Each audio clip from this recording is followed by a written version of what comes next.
leadership amplifies insecurity. That's And good. it's almost like I draw an analogy between that and the idea of, say, a leak in your roof. You don't, or a leak maybe in a boat. If it's not in the water, there's not that pressure. You don't realize it. You don't see it. But when the storms come and the pressure rises, then any sort of weakness gets exposed. This is the Leadership on the Rocks podcast, where we equip and empower leaders like you to thrive in and create harmony between your professional and personal lives. I'm your host, Bethany Reese, and in today's episode, we're going to be talking with Dustin George about walking through difficult seasons and how to persevere despite our painful circumstances. Dustin C. George is a lead pastor, a writer, and a conference speaker. He has served for nearly 2 decades in various pastoral roles across all age ranges. Before entering full-time ministry, Dustin taught high school English for 10 years. And in his free time, Dustin usually can be found fly fishing in the Smokies, expanding his skills as a craftsman, or enjoying his next adventure. He and his wife, Rebecca George, live in East Tennessee. Welcome to the Leadership on the Rocks podcast, Dustin. We're so glad to have you. Thanks for having me, Bethany. And well, I am so glad you're here because you're here to encourage us leaders as we ourselves walk through some very difficult seasons, as we lead others who are walking through difficult seasons. The struggle is real. I actually had a shirt that said that for a long, long time, and I wore it out. So I'm so excited to dive in because you are here to teach us how we can walk through those difficult seasons and persevere in Absolutely. spite of them. So I'm so glad to have you here. So just tell us a little bit about yourself. I love hearing educators who have then gone out and done other amazing things. Sure. So you've impacted 2 worlds, the education world and the church world. Sure. So I was an English major. And if you back up before that, I was pre-med. And Oh, wow. so, yeah, I was going to be a dentist. That was my plan. And I don't really know why. The world needs dentists, but I thought that's what I would do. And then somewhere in my college career, I thought, no, it's not really what I want to do at all. So I became an English major. I jokingly told people that I went from practicing one question to practicing another question. I was practicing, have you been flossing, to would you like fries with that? And so, but I ended up, in all seriousness, I did end up, going into education, and things went really well there. And for about 10 years or so, I was a teacher. And so I taught English, I taught Latin, I taught creative writing, I taught, they stuck me with a drama class at one point in time. And I thought, well, I guess they thought, well, you've taught English, so how hard would it be to teach drama? Yeah. A little different, a lot different. So I didn't, the plays, we wrote some plays and produced some plays, and people went away from the plays saying, I don't know if you should be a drama teacher anymore. But anyway, That's funny. so after about 10 years of doing that, God really started sort of tugging at my heart, and I went into full-time church ministry. And as you mentioned, I served in all sorts of positions, and being led and also leading, and leading teams and leading staffs, and so I've experienced a lot of leadership pain. I've experienced a lot of leadership success in many cases, but that's not without a cost. It never is.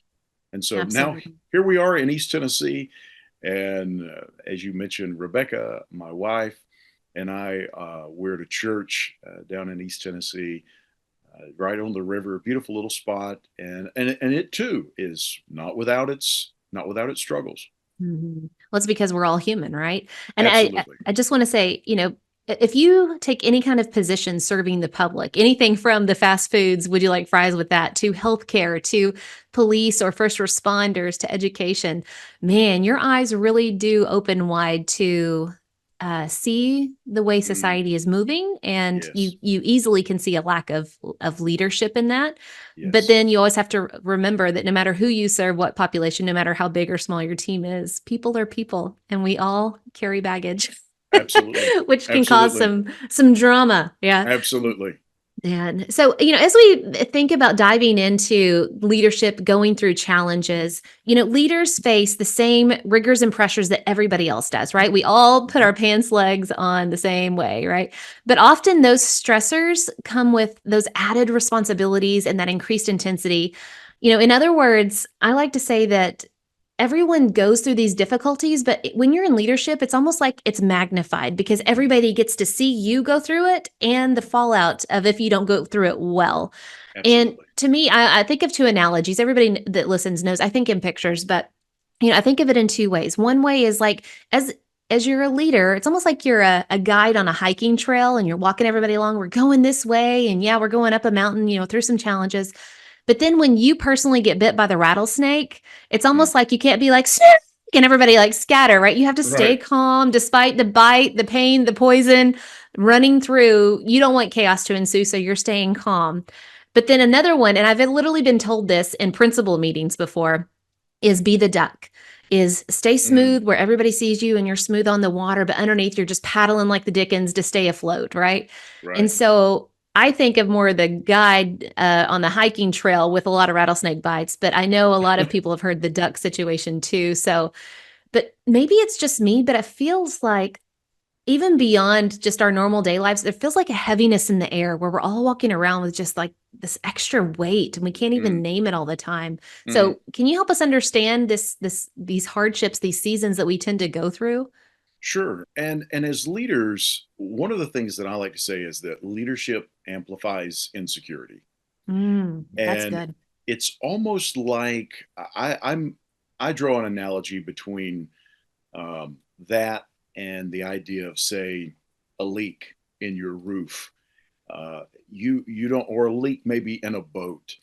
If it's not in the water, there's not that pressure. You don't realize it. You don't see it. But when the storms come and the pressure rises, then any sort of weakness gets exposed.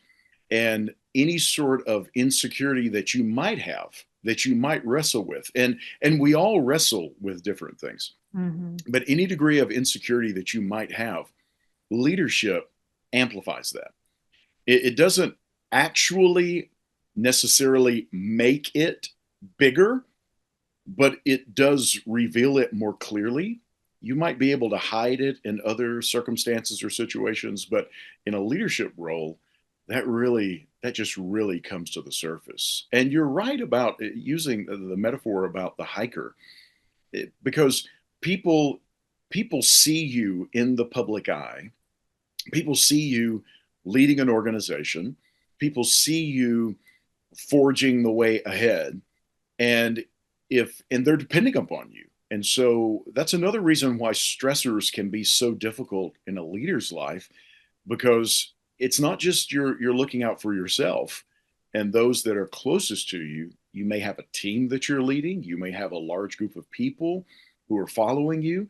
And if you start if you start losing it and you start panicking, then they may think, well, if the person who is supposed to know what's going on and the person who's leading, if this person is coming unraveled, then that doesn't that also amplifies their insecurities as well. Hmm. And so there's a fine line that we walk. And whenever I was in college, I remember a professor of mine, and for the life of me, I did not check this note. I have not looked at it.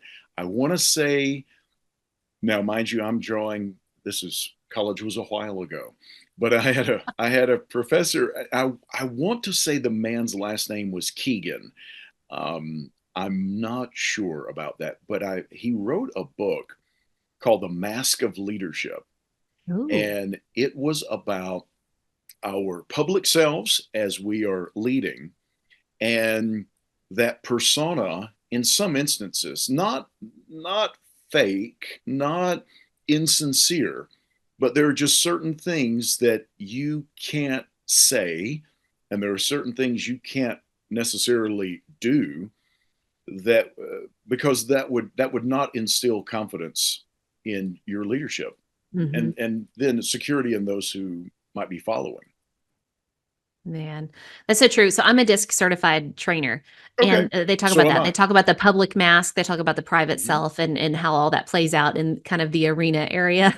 Right, right, Because your personality of your internal self of what you think about yourself doesn't always showcase whenever you do that masked self exactly, of exactly. serving. So true. And in thinking about just hardship and seasons of hardship, we know that people are going through personal hardships, myself included, whether it Hmm. be, death in the family or cancer or some sort of health diagnosis or mental health diagnosis Hmm. or family crisis. So you're walking through that. And that's not even talking about the things that could happen at work, the stress of work, of having to do so many things with very few resources, right? Problems, conflicts, constraints all the time at work. And that's not even talking about all the things that we see on the news, on the TV. Right, And right. it's like, facing that uncertainty, the fear, the suffering, honestly, it doesn't even feel like it's packaged anymore in what we would call a season. It Mm. feels like it's just all the time. Hmm. We're either personally experiencing it or someone that we know really close to us is experiencing it. So it's almost like not even packaged in what we would call a season of hardship. Hmm. So how do we navigate what feels like chaos with uncertainty, fear, and suffering? How do we make sense of that chaos? Sure. And you're right. It's not. It doesn't seem, in your words, it doesn't seem to be packaged neatly. It seems inseparable from just the moment to moment life, and the moment to moment daily grind. From every angle, we have this coming toward us. And so whenever we're faced with that pain, we're faced with anxiety, we're faced with that suffering, we want to make sense of it. We want to know, okay, this has a purpose, this has something more, this has more meaning. And for me as a follower of Christ and a pastor, I encounter people often.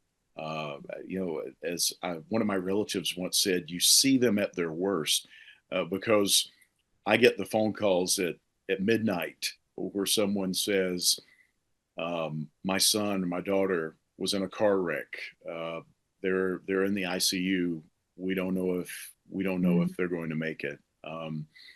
I I get the calls. I had one that really sticks out in my mind, a call from a local chaplain for a police department who said that this particular member of your church, her husband just committed suicide Mm. here in the parking lot of the police station.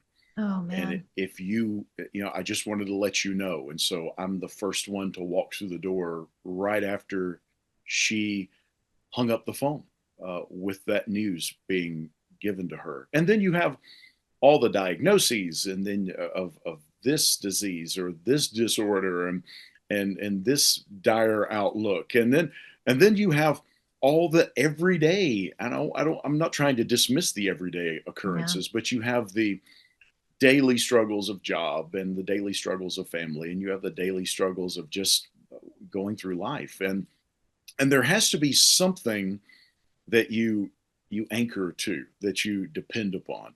And of course, as a pastor, I'm telling people this is found in Christ, and we're anchoring upon Him, this immovable, unshakable God.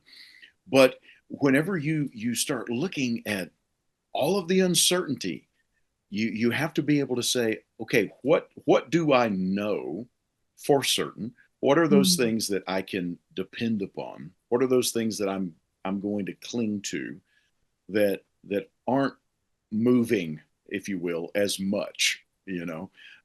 What are those things that I can stand upon and that I can move forward in those areas? Because the sad reality, and I don't know, the maybe not sad as much as the unsettling reality, is that we have far less control than we like to believe we have.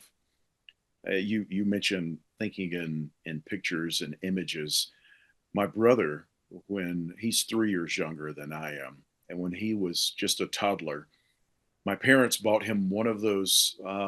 It's those little fake uh, interactive car dashboards. You know what I'm talking about? It's like it has a steering wheel and it has a little horn and Yes. it has little rear view mirrors or little side mirrors and little knobs and buttons.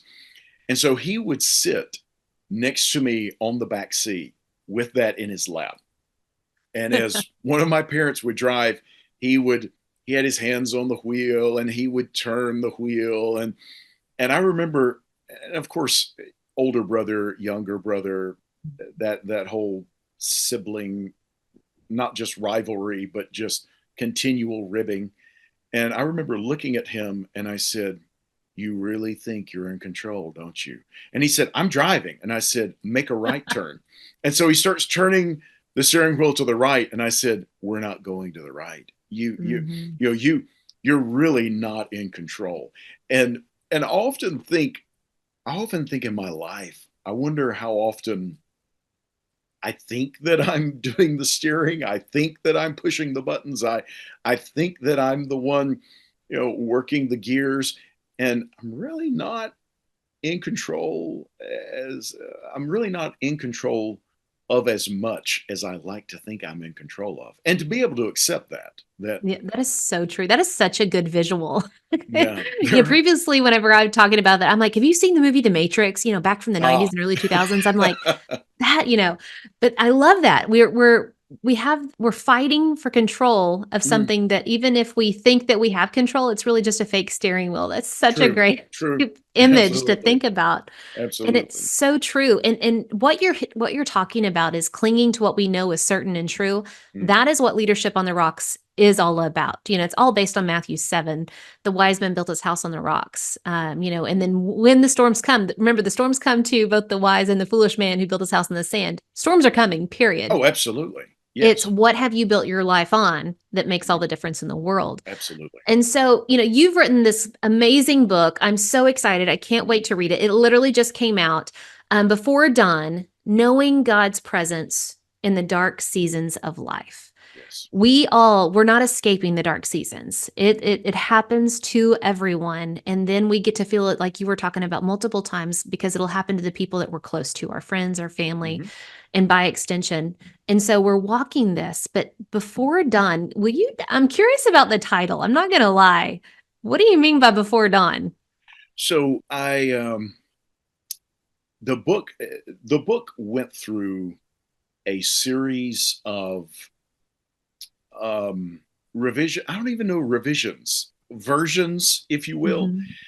And I was looking at one title and I thought, I don't know. And then I went to another title and so it was just, in my wife's words, uh, things were in a swirl. And Mhm. so in the midst of that swirl, I started thinking about a particular moment in a deep time of struggle, a dark season that I was in. And that particular moment I write about in the introduction. And the whole, my the image, again, the image that kept replaying in my mind was a morning that I woke up. I had intentionally set my alarm for very early in the morning.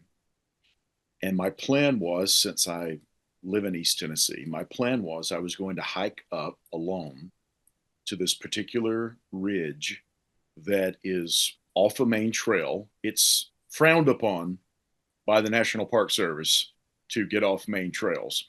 Mhm. And but I did. And I had been out to this ridge before. I was very familiar with it. But it required a lot of crawling, a lot of a couple of climbs up a rock face. And this is in the dark and with snow and ice on the ground. Wow.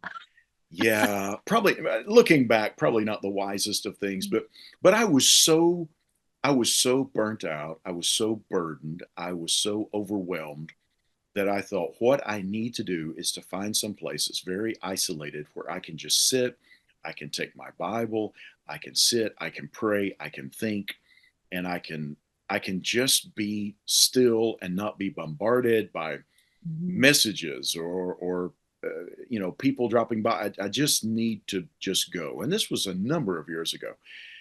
And so I mentioned in the introduction of the book, Before Dawn, while I'm sitting there and I'm praying and I'm just wrestling with things, they're sitting in the dark, literally in the dark, physically in the dark, metaphorically, with all sorts of uncertainty and pain and just a lot of doubt and grief that I was dealing with. And it was one of those, all the floodgates had opened in every possible tributary and everything was flowing into the same river. And while I was sitting there, I noticed I noticed out of the corner of my eye there was a there was something that was different. And I kept looking, and when you're in the dark and you can't see the thing that you may be Mhm. looking at by looking directly at it, because the way your rods and cones in your eyes are arranged, you have to look a little to the side. So I started looking a little to the side of what I saw something that was different out there in the dark. And I realized it was patches of snow. And I could see they were just slightly lighter than the surrounding cliff faces and the rocks.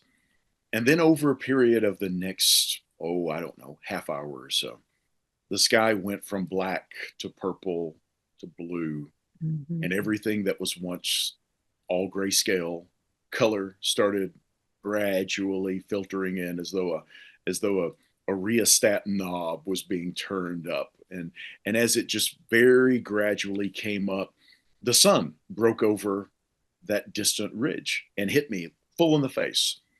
And in that moment, I was sitting there, I was praying, and I was thinking, and it was such a little moment, but for me, it was this moment of, okay, you know, there's another day. As long as there's breath, there's hope. God woke me up this morning. We can move forward. I'm moving forward with Him. And out of that moment, thinking on that moment, I thought, now, years removed from that moment, I thought that's perfect. That's it. It's before dawn.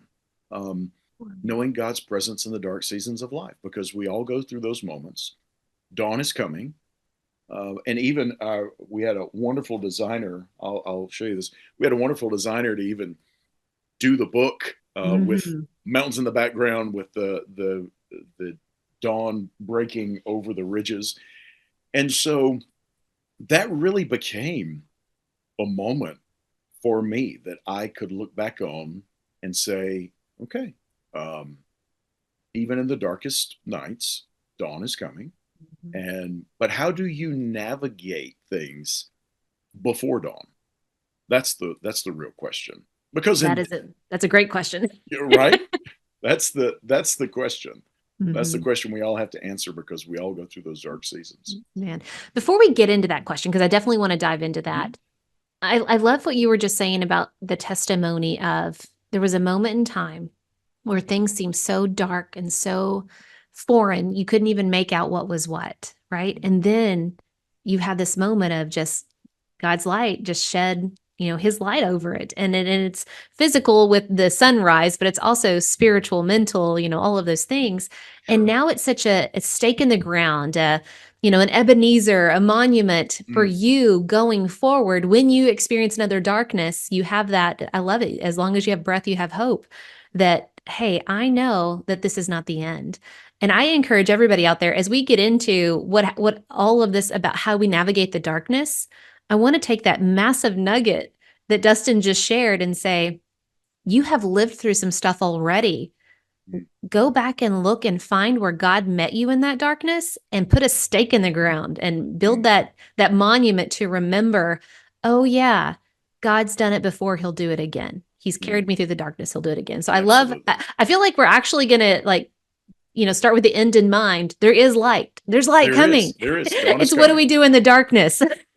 so so now let's backtrack and Okay. say, okay, Dustin, I'm in the dark. I feel like there's no hope, even though I know there's hope. I'm learning that there's hope as long as I have breath, but I'm sitting in the dark. How do Mm. I navigate that? Well, and I think something that you just said when you were talking about that Ebenezer, that stone of remembrance, one of the things that I thought about while I was there on the top of that ridge was Psalm 77. And in Oh, Psalm 77, we don't know what that psalmist was going through. We just know he yeah. was in the midst of a really difficult Can season. can I ask you to give us the Mhm. quick background? I am mid-40s, just now learning about Psalm 77. Okay. And it has Okay. blown my mind because you Sure. think like, oh, the scripture is so full of, light and encouraging stuff. And then like Psalm 77 like punched Psalm me in the face. 77. Yeah. Yeah, yeah. Psalm 77 is it does not, you read the first half of it and it's one of my favorite psalms. You read the first half and you think, wow, this this guy he's writing about, he doesn't sleep. He says that he's talking to God. He says, "You hold my eyelids open," right? So he's not sleeping. He's crying. He's depressed. He is burnt out, and he's overwhelmed. And he's thinking that God's promises have failed. He's in a very dark. Well, he's in a dark season, right? Yeah. He's experiencing this before dawn moment. And there is a particular verse about halfway through where the psalmist writes, "Yet I will remember the years of the Lord Most High." And he begins to recount how God was faithful to his people in the past. And there's a shift that takes place when he says, "I'll remember the years of the Lord Most High." And there's this holy remembrance, I call it, where we can go back, and in the midst of those dark seasons we can go back and say, I'm going to remember God's faithfulness in the past. I'm going to remember his mighty words. I'm going to remember what he has already done. I mentioned to our church just the other day, in fact, I was telling them about a time, a different season, where I was wrestling with some uncertainty and I began to pray. And I thought, I don't know how this is going to work out. I don't know how this is going to come to fruition. I don't see any way out of this. And I began to pray. And in the midst of that, I thought, maybe I need to think back on God's faithfulness to me in the past. Mhm. And so I began pondering that. And then I reached this point and I was so excited. And I remember just praying and I said, God, thank you for being so faithful. You've never failed me. And before I could say the next word, I was so convicted. And then it hit me. And I changed the rest of my prayer. I said, God, you have never failed me. That is true. But that's far too self-centered. Father, you've never failed, period. Mm. Oh, At, that's good. at anything, ever, throughout all history, throughout all eternity. You've Mhm. never failed. I'm making it all, I'm making it about me. If I'm going to make it about you, Lord, Mhm. you've never failed at all. Yeah. And Asaph, the writer of Psalm 77, there's when there's that transition moment, the interesting thing, and I mentioned this in the book, the psalmist goes from the first half referring to God almost exclusively in third person. Yeah. And then whenever there's this transition, he begins to use second person, you. So there's this understanding of the personal nature of God and his relationship with his people when he's been saying, God does this, God does this, God does this, but I'll remember the years of the Lord Most High. You are this, you do this, Lord. And so there's Mhm. that shift that takes place. And in the midst of our dark seasons, that's what that's what we must cling to. Yeah. Because in our dark seasons, it seems like God is so distant and he's so far away and he's so far removed, or he doesn't seem to be intimately involved with what's going on in the here and now. And yet when we start to think on his faithfulness, we begin to recognize his continued presence. And then we're able to say, not God out there somewhere. We can say, God, you Ah, here now with me, very, very present. It's that very Psalm 46, that present help in time of need, right? that's so good. You know what I was visualizing as you were explaining all of that? We've talked about hiking already. You're Mm-hmm. in East Tennessee, which is full of beautiful, beautiful Smoky Mountains and Yes. trails and things. But as I was, as you were talking about Psalm 77, I was picturing just walking down the road and the path starts getting harder and harder and harder. And it's almost like you're like, okay, God. And then there's a fork in the road, a fork in the Mm, path where it's like you're choosing. And you're choosing to take it to God. And it's okay that the first couple of steps of you taking it to God, you're like, God, you're keeping my eyes open. I'm overwhelmed. I'm anxious, this, and almost just like having a pity party, but you're explaining your pity party to God. And then that path, all of a sudden, as you are pouring out to God, then your heart starts transitioning. And then you become more God focused and not self focused. And then you just, I don't know, the path. And it's not that it necessarily gets easier, but man, you have more peace and comfort and direction on mm, that path. true. Or we can take the different path, still full of the self pity, but then our hearts never turn to God. And we are having our own internal story of how we're Mm, the victim in this story and other people are the villains. And then you can just keep going down that toxic path that leads to bitterness and cynicism. mm, And I just feel like that's what I saw in my head as you were talking is we all kind of start on the same path and the path gets hard. But then there's a choice. Do we take it to mm. God? Even though it's not pretty in the beginning, just like the beginning of Psalm 77, he's just like, God, you, and then or do we take the other path where we never turn to God and then it's just bitterness? I don't know. That's Sure. what I saw in my head. Well, and one of the things that we tend to forget is that any sort of pain, any sort of suffering, anything Mhm. that is traumatic, it's fertile soil. And I'm not saying it's neutral necessarily, but I am saying it's very fertile soil. And so it's like, again, another image. I made this raised flower bed out in our backyard. Our backyard, when we moved into the house where we live right now, Mm. Rebecca and I were looking, and we walked out onto the deck, and we were going through the process of buying the house, and I looked out and I said, "Wow, this backyard is something." I don't mean that in a good way. Okay. Okay. The ground, it was a very dry season atop Mhm. that, and the ground was cracked, and it was just big bare spots of dirt everywhere. And so we've been working to kind of, help enrich the soil and go through the process of softening the soil and everything. And it's going much, much better. But because of that, instead of doing an in-ground flower bed I was going to make an herb garden for Rebecca.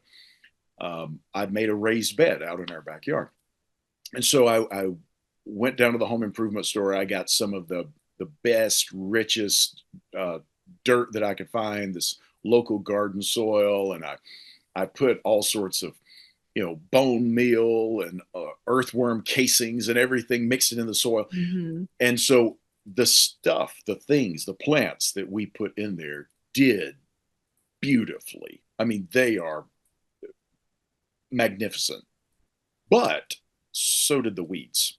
Oh, yeah. They loved it, and weeds will grow almost anywhere, but these Mhm. weeds were some happy weeds.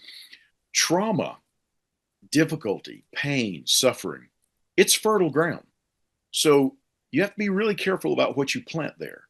Oh. So that ground is so fertile. If you're planting those seeds of hope and faith and trust and you're turning to God, and that's what you're sowing, so to speak, you in time, all right, Galatians, you can expect a harvest.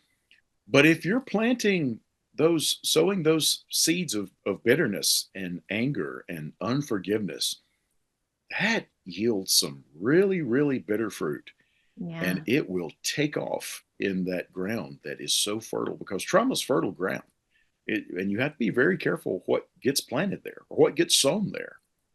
And I stuff have, creeps in, right? yeah, I've never thought of it that way. Mm, I talk about hardship as far as leaders, you're going to go through hard times. You're going to get a scar. You're going to walk with a limp. But what you do is you learn the biggest, best lessons in those times, and then you use mm, them going forward to then mitigate other problems, conflicts, or constraints headed your way. So it's sure. important for us leaders to walk with that limp. You don't want to trust a leader that doesn't walk with a limp. They haven't been Oh, through hardship. absolutely. Absolutely. But I love your, analogy or metaphor. I feel a little nervous even talking to you because you're the English teacher. I'm like, which one is it? I don't know. No, I no, don't no, no. know. but in thinking about that, it's so true. It is such fertile soil to Mm, grow closer to God, to grow those character lessons, faith, all of those things. But if we're not careful, we can plant bitterness, angerness, and forgiveness. And mm, it's the same with leadership. When you go through those hardships, it may not be trauma level, but it's hard. Um, what are you planting there? Ooh, mm. preach. Yeah. Well, and you mentioned that about how that impacts our leadership, because I mean I would go as far as to say this: you probably will have a harder time following a leader who has not been through those Mhm. fires. That that can be very dangerous. And you're going to go through fires of leadership. That will Yeah. happen.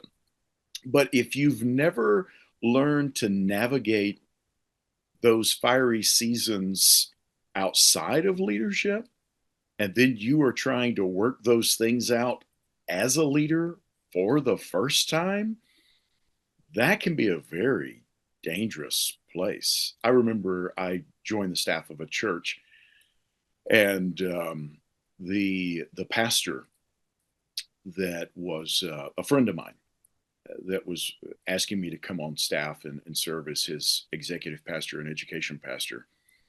We were sitting there talking one day, and he, not in a negative way, not in a condescending way. Mhm. I don't know if it was I don't know if it was entirely complimentary, but he said, "You know, you you have something that a lot of us on this staff we don't have." And I said, "You mean that you're bringing me on because there's talents or gifts that I have that can aid that?" And he said, "No, no, no, no, no. That may be true, but," he said, "you you smell like smoke." And I said, "I That's smell." interesting. Yeah, I said, "I smell like smoke." And then I was thinking, do I physically smell like smoke? And he said, "No, you've been fire hardened." And Oh, yeah. yeah, he said, "You've been fire hardened." And as we were talking about that, you can take a piece of wood, of a green wood, and it's it doesn't have any strength. But if you expose it to just the right amount of fire, the right amount of heat, it dries out, and the sap will actually harden, and you can fire harden like a sharp point on a piece of wood Mhm. until it is extraordinarily strong for what it is. But too much fire consumes it. Too Yeah. little fire, it still remains weak. The right amount of fire, the right amount of heat treatment, if you will, then there's strength in that. It's the same thing with steel. You have heat treated steel, that's what keeps it from being brittle and weak, is the fire treatment and the heat treatment and the tempering. And he said, "But you smell like smoke." And he said, "Because you've been through some fires of leadership that we haven't." And that comes at a price, but it Mhm. it does enable you to face things with maybe a different perspective. uh, and God does not waste that. And I think that's one thing that I have learned, even in the midst of a very difficult season, whatever that season may be, to Yeah. be able to say, okay, okay, God being sovereign, God's going to use this if I will allow him to, Yeah. and if I don't turn bitter and I don't dwell on the pain, I don't keep poking and prodding and picking at it. But God can use that to grow me in a way that otherwise I would not grow. Man, I love that so much. And then just, going back to your book, I love how Mm-hmm. you've even titled the chapters. And again, I have your book literally just came out. So again, I cannot wait to order my copy. But I've just read as much as I possibly can on Amazon and everywhere else where it's being promoted. So, but looking at the chapter titles, Mm-hmm. I'm so excited because I feel like you are really talking to us of, listen, you're going to sit in some dark times. You're going to go through some hardships. So I just want to read the titles of a couple of Sure. chapters, guys. Listen to this. All right. So again, the name of the book is Before Dawn, Knowing God's Presence in the Dark Seasons of Life. Chapter 1, Suffering. Your pain has purpose. You just talked all into that. Mm-hmm. Our pain does have purpose. Chapter 2, Hope. More than wishful thinking. And then I want to go down to chapter 7, Trials, Tested by Fire. Ah, there it is. It's so good. There it And is. then just the chapter 9, Perseverance, keep sowing, keep going. Mm, And then chapter 10, the main point, it'll all be worth it. I feel yes. like that's a whole arc of just, yes, that is what we need to, I don't even want to say survive leadership, even though that's true, but Mm-hmm. to thrive in Mm, our leadership. mm-hmm. Yes. How do we make it through the darkness and find hope to continue going another day and to continue leading and pouring good things into other people? If we're going to pour, leadership is influence. If we're going to pour good things into other people, we have to be full of good things. Mm-hmm. You don't want to pour out, the nasty stuff that's left whenever you're dried out. Like nobody Right. wants that. That's Right. toxic. Right. Oh man. So, as we think about this book, and I can't wait for people to go get it, what are some key takeaways from just your journey, your experiences in leadership, in, pastoring and caring and shepherding so many people as they walk through all kinds of seasons in their lives? What are some key takeaways for us leaders as one, we go through our own dark seasons, but two, as we lead others who are going through dark seasons? Sure. Well, a couple of things come to mind. One is you never know. And this is the older I get, I hate saying that phrase because I sound like my grandfather, but the which is not a bad thing. But the older I get, the more and more I realize that every single person that we come in contact with is dealing with some sort of struggle, whether they voice it or not. Mm-hmm. Being sensitive to that everyone is in the midst of something, and you don't know, you don't know where they are in the midst of that. And I started ministry in counseling ministry. So I was doing biblical counseling for a couple of years as I began in full-time church ministry. And or actually I was doing part-time church ministry at the time. And I remember being so overwhelmed once whenever I was doing some filing and I was looking at all of these cases and I had everything laid out. It was paper files at the time, and I had everything laid out in the floor of this particular office, and I was overwhelmed by the amount of hurt that was represented there. Mm-hmm. And I remember the next day I asked my mentor, who was the one that I reported to. I said, "How do you do this?" And he said, "You have to find a ritual." And I thought, what church did I just get involved? What ritual? What are we talking about? Mm-hmm. And he said, you have to have a way where you can in some way leave this where it is. And he said, because when they have a problem, when someone comes in with a problem, and their problem becomes your problem, now you both have a problem. And so he said, I don't mean that you distance yourself from caring, but you do have to learn how to disengage to some degree at the end of the day and not just allow this to eat you up. And so I asked him, I said, what's your ritual? And he said, I close this desk drawer. He said, I put my key and my wallet and stuff in this particular desk drawer. I leave it open, partially open. And at the end of the day, I take this out, I close the desk drawer, and I know when I close the desk drawer in my mind, okay, Mm-hmm. I'm leaving it at the office. And so I started with the deadbolt on the door. Whenever I would throw the deadbolt, leaving that office, it's like, okay, I'm I'm done. Yeah. So in one way, finding a way, and this is that delicate balance, finding a way where you can have compassion, where you can express understanding, where um, you can be invested in that person and walk with that person through that season, cry with them, mourn with them, grieve with them, but at the same time maintain that that balance of I want to help them, but at the same time not being consumed Yeah. by that. And that's a fine line that you walk. But I would say being able to, and I don't even like the word balance with that. Mm-hmm. I usually refer to it as navigating the tension. There's Yeah. a there's a healthy tension that exists there. And so I would say for one, navigating that tension as a leader, as one of the takeaways.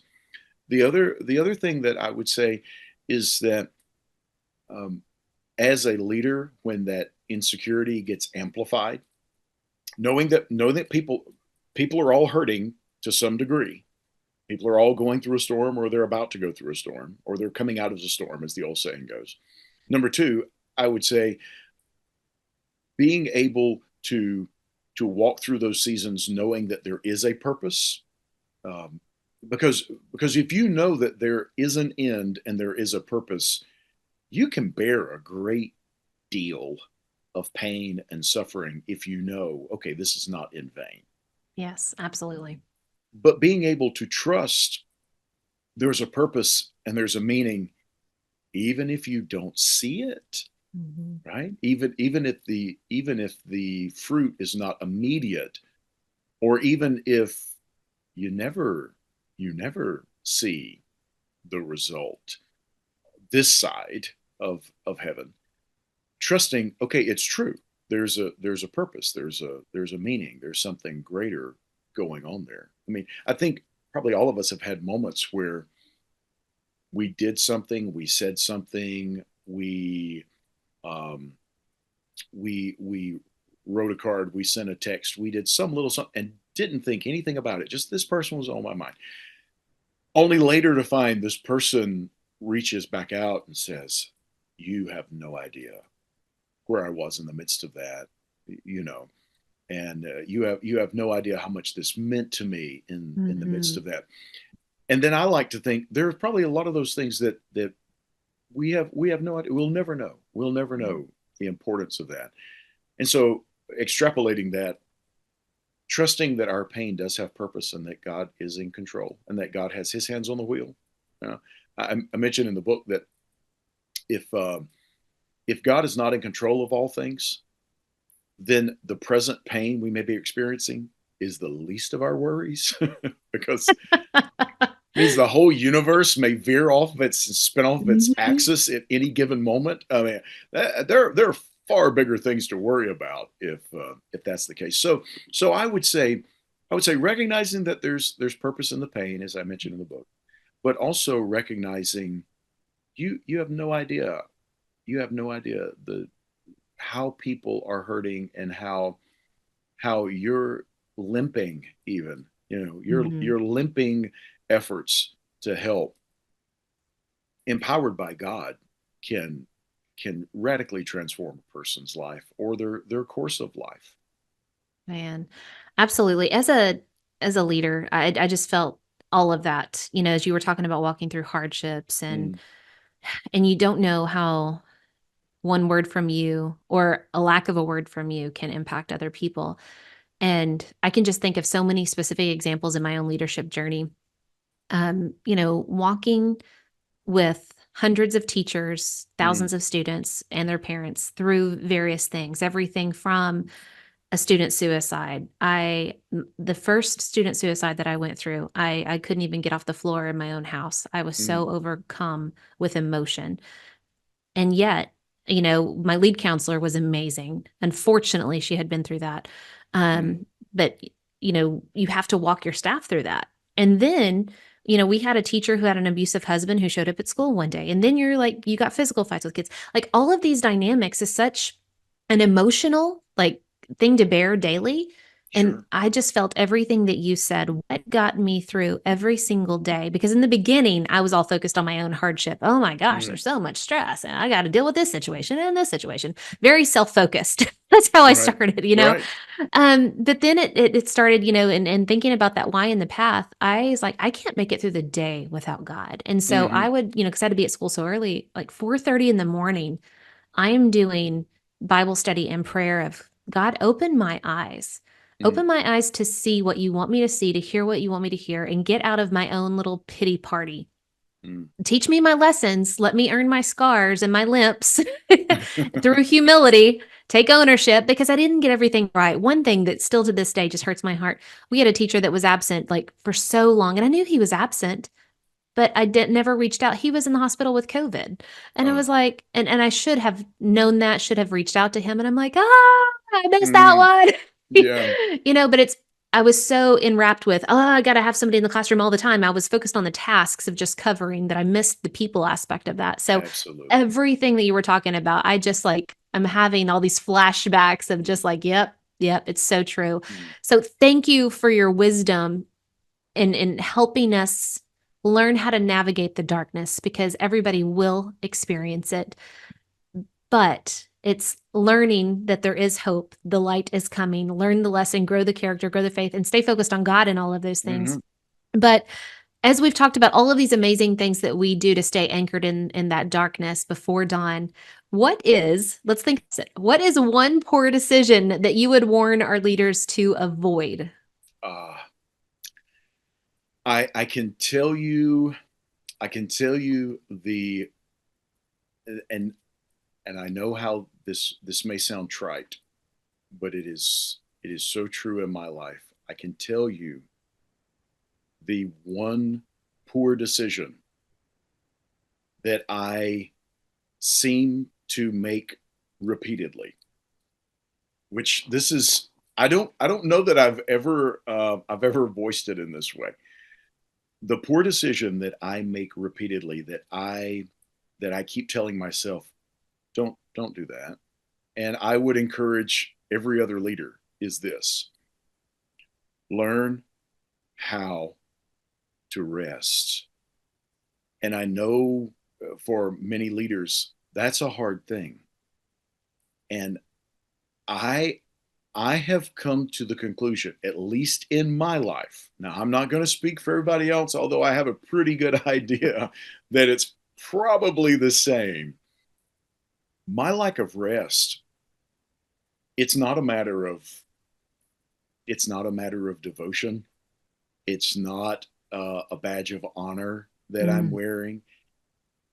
It's an issue of pride Oh, because that's good. I'm thinking when I don't rest, I'm thinking no one can do this but me. And that's what the lack of rest, willingness to rest is rooted in. It's pride.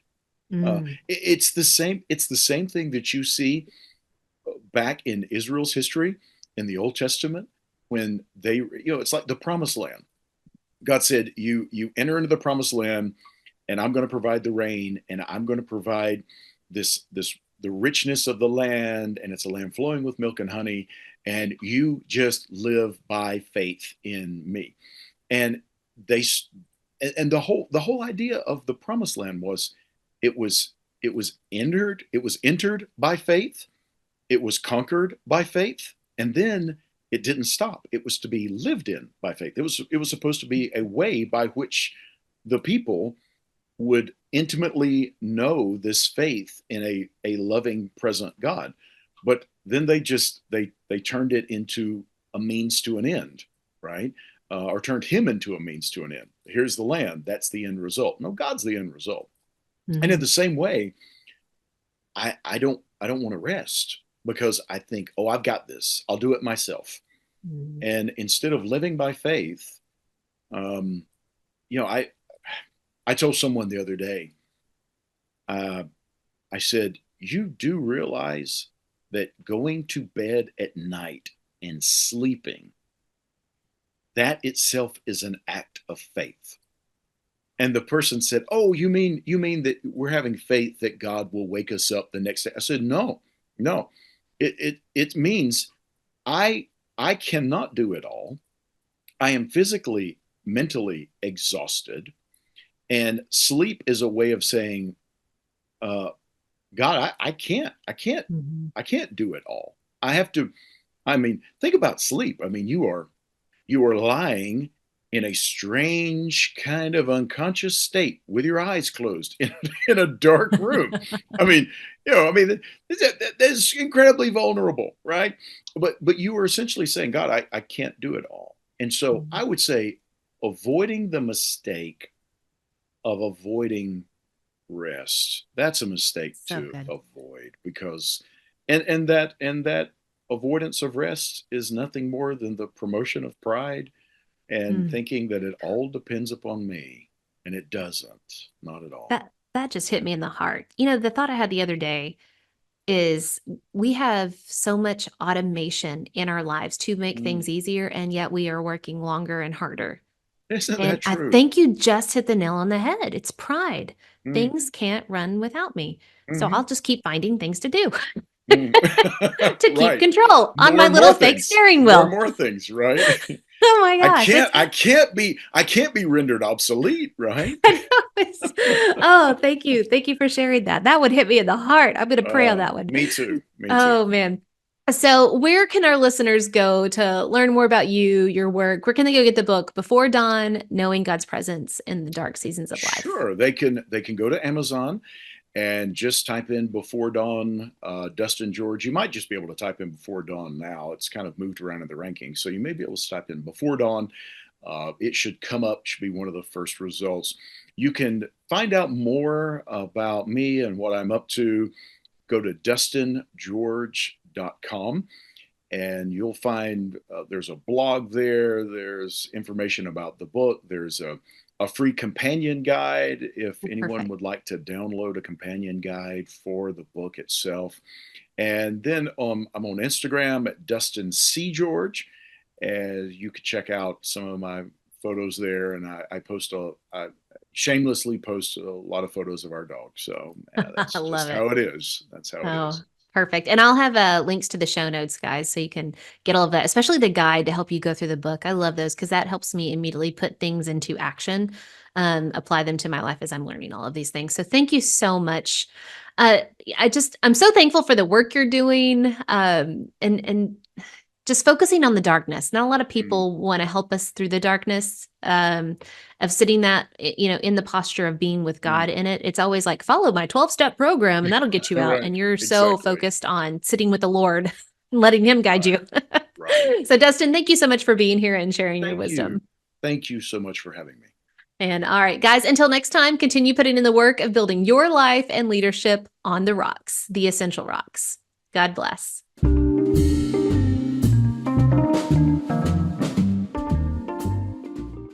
Remember, the most essential rock you can build your life and leadership on is the rock of Jesus Christ. Today's Bible verse comes from Revelation chapter 22, verse 5. And night will be no more. They will need no light of lamp or sun, for the Lord God will be their light, and they will reign forever and ever. Hey, it's Bethany again. If you're enjoying the Leadership on the Rocks podcast, be sure to subscribe and follow so you don't miss a single episode. Also, be sure to rate the show. We hope to earn 5 stars in serving you in leadership, and through your ratings, it'll help us get the word out about what we do here at Leadership on the Rocks. If you feel this podcast is helpful, be sure to share it with your friends, family, and coworkers, or anyone who wants to grow in leadership, but also have harmony between their work and home life. Thanks, and I'll see you again in the next episode.